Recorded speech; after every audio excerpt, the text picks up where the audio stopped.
Hi students, आज का हमारा टॉपिक है रियल जीडीपी। तो देखिए, अभी तक हमने नॉमिनल जीडीपी के बारे में पिछले लेक्चर में आपको बताया था। तो अब जानते हैं रियल जीडीपी क्या होता है और ये नॉमिनल जीडीपी से अलग कैसे है। तो देखिए, रियल जीडीपी का मतलब होता है कि एक साल के अंदर अंदर देश के अंदर जितना भी सामान बना है, एक अकाउंटिंग ईयर में जितना भी सामान देश के अंदर बना है, जितना भी सामान प्रोड्यूस हुआ है, उसकी जो मार्केट वैल्यू है, और उसको हमने एस्टीमेट किस पे किया है? बेस ईयर प्राइस पे किया है, करंट ईयर प्राइस पे नहीं किया। इसको हमने किस पे मेज़र किया है, किस पे एस्टीमेट किया है? बेस ईयर प्राइस पे। बेस ईयर प्राइस का मतलब है कि जो पिछले सालों का प्राइस होगा, यानी कि जिस साल से हम जीडीपी को कंपेयर कर रहे हैं उस ईयर के प्राइस को हम क्या बोलेंगे? Base year price. सपोज मैं 2011-12 की जीडीपी के साथ 2020-21 की जीडीपी को कंपेयर कर रहा हूँ, तो 2011-12 का जो जीडीपी का प्राइस होगा, जो प्रोडक्ट का प्राइस होगा, वो हमारा बेस ईयर प्राइस होगा। तो देखिए, रियल जीडीपी का मतलब है एक साल के अंदर अंदर जितना भी सामान हमने प्रोड्यूस किया है उसकी जो मार्केट वैल्यू है उसको हमने एस्टीमेट किया है। किस पे? करंट ईयर प्राइस पे नहीं, इस साल के प्राइस पे नहीं, बेस ईयर प्राइस पे हमने इसको एस्टीमेट किया है। तो आइए समझते हैं रियल जीडीपी के बारे में। तो देखिए, रियल जीडीपी को हम दूसरे नाम से जानते हैं GDP at constant price. Real GDP को हम जीडीपी एट कांस्टेंट प्राइस बोल दीजिए या रियल जीडीपी बोल दीजिए, एक ही बात है। कहता है it is the market value of final goods and services. जो भी फाइनल गुड्स एंड सर्विसेज देश में प्रोड्यूस हुए हैं एक साल के अंदर अंदर, जो भी goods and services, final goods and services जो देश में प्रोड्यूस हुए हैं एक साल के अंदर अंदर, और उसको हमने एस्टीमेट किस पे किया है? बेस ईयर प्राइस पे। बेस ईयर प्राइस का मतलब क्या हो गया? जो जिस साल से हम जीडीपी को कंपेयर कर रहे हैं उस साल का प्राइस, यानी कि इस साल करंट ईयर का प्राइस नहीं लेना आपने एस्टिमेशन के लिए। आप प्रीवियस ईयर का, यानी कि पिछले सालों का जो प्राइस है, जिस साल से आप जीडीपी को कंपेयर कर रहे हैं उस साल का प्राइस लेंगे। तो बेस ईयर प्राइस का मतलब है कि जिस साल के साथ हम ईयर के साथ कंपैरिजन कर रहे हैं उस साल का प्राइस आपने यहाँ पे कंसीडर करना है एस्टिमेशन के लिए। और रियल जीडीपी का देखिए फॉर्मूला क्या होता है? Q into P. तो क्वांटिटी, Q का मतलब क्या हो गया? जितना भी आउटपुट देश के अंदर बना है फाइनल गुड्स और सर्विसेज का, उसको हमने क्या बोला? Q। और P का मतलब है प्राइस। प्राइस कौन सा लेना है आपने? Price prevailing of the base year. Base year का प्राइस आपने यहाँ पे एस्टिमेशन के लिए कंसीडर करना है। तो देखिए, रियल जीडीपी और नॉमिनल जीडीपी में जो डिफरेंस है, जो रियल जीडीपी और नॉमिनल जीडीपी में डिफरेंस है, सिर्फ किस चीज़ का है कि हम नॉमिनल जीडीपी को करंट ईयर के प्राइस पे कैलकुलेट करते थे, एस्टिमेट करते थे, लेकिन जो आपका रियल जीडीपी है उसको हम बेस ईयर प्राइस पे एस्टिमेट करते हैं। देखिए, रियल जीडीपी को कैलकुलेट करने का हमारे पास फॉर्मूला है क्वांटिटी इनटू प्राइस। तो देखिए, जो रियल जीडीपी है हम उसको एस्टिमेट करते हैं किस प्राइस पे? बेस ईयर प्राइस पे। तो जब बेस ईयर प्राइस पे हम इसको रियल जीडीपी को एस्टिमेट करते हैं तो इसका मतलब बेस ईयर का प्राइस जो है वो कांस्टेंट रहेगा, जितना पिछले साल था उतना इस साल लेके चल रहे हैं। और हम बेस ईयर के प्राइस पे जब इसको एस्टिमेट कर रहे हैं तो इसका मतलब प्राइस में तो कोई चेंज आने वाला नहीं है, प्राइस क्या रहेगा? कांस्टेंट रहेगा। तो जो जीडीपी इंक्रीज होगी किसकी वजह से इंक्रीज होगी? क्वांटिटी की वजह से।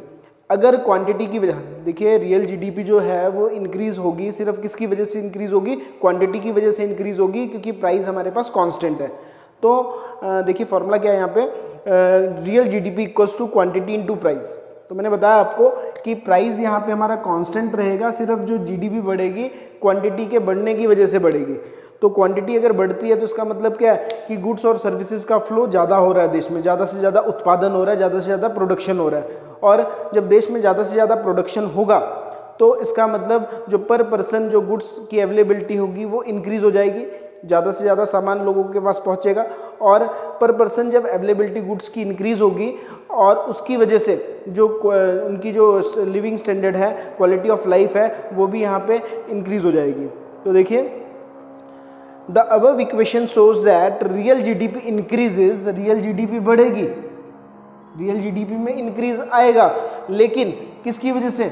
Only when Q increases. Quantity के इंक्रीज होने से रियल जीडीपी इंक्रीज होगी, because P is constant. Price हमारा कांस्टेंट है, तो इस वजह से जो रियल जीडीपी में इंक्रीज आएगा सिर्फ क्वांटिटी के बढ़ने की वजह से, क्वांटिटी के इंक्रीज होने की वजह से ही रियल जीडीपी बढ़ेगी, क्योंकि प्राइस कांस्टेंट है। So that real GDP increases, there is increase in flow of goods and services in the economy। अगर क्वांटिटी की वजह से रियल जीडीपी बढ़ती है तो इसका मतलब क्या है, गुड्स और सर्विसेज का फ्लो भी इकोनॉमी में इंक्रीज हो जाएगा। जब गुड्स और सर्विसेज का फ्लो इकोनॉमी में इंक्रीज हो जाएगा, higher the level of real GDP, अगर रियल जीडीपी ज़्यादा है तो इसका मतलब greater should be the availability of goods and services to the resident of country. जो हमारे देश के नागरिक हैं, जो हमारे देश के निवासी हैं, उनको ज़्यादा से ज़्यादा सामान मिलेगा क्योंकि गुड्स एंड सर्विसेज का फ्लो बढ़ रहा है। अगर रियल जीडीपी बढ़ रही है, क्वांटिटी की वजह से रियल जीडीपी बढ़ेगी, और अगर रियल जीडीपी बढ़ेगी तो जो अवेलेबिलिटी है पर पर्सन वो भी इंक्रीज हो जाएगी गुड्स की, यानी कि ज़्यादा से ज़्यादा सामान हर व्यक्ति तक पहुँचेगा। और implying that quality of life should improve, और जो यहाँ पे लोगों की क्वालिटी ऑफ लाइफ है, लोगों की यहाँ के रेजिडेंट्स की, वो भी इम्प्रूव होगी। तो देखिए रियल जीडीपी एक गुड इंडिकेटर है। क्यों गुड इंडिकेटर है? क्योंकि ये सिर्फ इकोनॉमी के लिए एक अच्छा इंडिकेटर माना जाता है, क्योंकि रियल जीडीपी के इंक्रीज़ होने से हम समझते हैं कि यहाँ देश में गुड्स और सर्विसेज का फ्लो भी बढ़ रहा है, यानी कि रियल जीडीपी का डायरेक्ट रिलेशन किससे है? Flow of goods and services से। क्योंकि रियल जीडीपी बढ़ेगा तो गुड्स एंड सर्विसेज का फ्लो बढ़ेगा, जो हमारी इकोनॉमी ज़्यादा से ज़्यादा उत्पादन होगा, ज़्यादा से ज़्यादा प्रोडक्शन होगा, ज़्यादा से ज़्यादा आउटपुट जनरेट होगा, तो ये हमारी इकोनॉमी के लिए एक अच्छा इंडिकेटर माना जाएगा as comparison to nominal GDP. तो आइए प्रैक्टिकली सीखते हैं कि रियल जीडीपी किस तरीके से कैलकुलेट किया जाता है। आइए समझते हैं। तो देखिए रियल जीडीपी का फॉर्मूला आपको पता है, क्वांटिटी इनटू प्राइस, और प्राइस आपका क्या रहेगा? कांस्टेंट रहेगा। और प्राइस कौन सा वाला लेना है हमको? बेस ईयर का प्राइस लेना है, जिस ईयर के साथ हम कंपैरिजन कर रहे हैं। तो देखिए यहाँ पे मैंने ईयर लिया है 2017-18, हमने यहाँ पे देखिए ईयर लिया है 2017-18 और 2020 और 21, 2 ईयर्स मैंने यहाँ पे लिए हैं। और हमारा जो ये करंट ईयर चल रहा है 2020 और 21, और इसके बिहाफ पे मैंने बेस ईयर कौन सा लिया है? 2017-18। तो 2017-18 में वीट के, गेहूं के दाम थे 100 रुपये पर टन, 100 रुपीज़, और 1 टन का 100 रुपये था, और क्वांटिटी कितनी थी? 20 टन्स। यानी कि जो उत्पादन हुआ था गेहूं का 2017-18 में, हम ये एज्यूम करके चल रहे हैं 2017-18 में जो गेहूं का उत्पादन हुआ था वो 20 टन था, और प्राइस कितना था? 100 रुपीज़ पर टन। तो इस प्रकार अगर आप जीडीपी देखें 2017-18 की, तो मल्टीप्लिकेशन करेंगे तो कितना आएगा? 2000। अच्छा, अब हम 2020-21 की बात करते हैं, इस साल की। तो 2020-21 में गेहूं का जो उत्पादन हुआ है, मान के चलते हैं कि इंक्रीज़ हुआ है। सिर्फ मैंने बोला कि रियल जीडीपी में क्या होता है? क्वांटिटी इंक्रीज होगी सिर्फ, तो 20 टन से 30 टन हो गया, लेकिन प्राइस हम पिछले वाले साल का ही ले रहे हैं, 2017-18 का ही प्राइस ले रहे हैं, क्योंकि मैंने पहले आपको बता दिया था कि रियल जीडीपी जब आप कैलकुलेट करेंगे तो प्राइस कौन सा लेना है? बेस ईयर का, यानी कि प्राइस कांस्टेंट रहेगा, प्राइस में चेंज नहीं आएगा। तो प्राइस यहाँ पे कांस्टेंट है। तो अब देखिए 30 टन्स को 100 से मल्टीप्लिकेशन करेंगे तो आपके पास 3000 आ जाएगा रियल जीडीपी। तो देखिए यहाँ पे रियल जीडीपी में इंक्रीज हुआ है, कितना इंक्रीज हुआ है? 1000। रियल जीडीपी में 1000 का इंक्रीज हुआ है, और ये किसकी वजह से हुआ है? भैया प्राइस तो कांस्टेंट था, प्राइस में तो कोई चेंज नहीं आया, सिर्फ क्वांटिटी के इंक्रीज होने से, सिर्फ क्वांटिटी के इंक्रीज होने से हमारी रियल जीडीपी में इंक्रीज आया है। तो इसको हम क्या बोलते हैं? Real GDP. और ये एक हमारे देश के लिए, इकोनॉमी के लिए एक अच्छा इंडिकेटर है, क्योंकि अगर आउटपुट की वजह से, क्वांटिटी की वजह से अगर रियल जीडीपी हमारी बढ़ रही है तो इसका मतलब पर पर्सन जो अवेलेबिलिटी है गुड्स की वो भी इंक्रीज हो जाएगी। ठीक है, तो देखिए, तो इसका मतलब rise in real GDP is driven exclusively by the rise in output. जो रियल जीडीपी में इंक्रीज हो रहा है वो पूरी तरह सिर्फ आउटपुट के इंक्रीज होने की वजह से ही होता है, जो हमारे इकोनॉमी के लिए एक अच्छा इंडिकेटर है।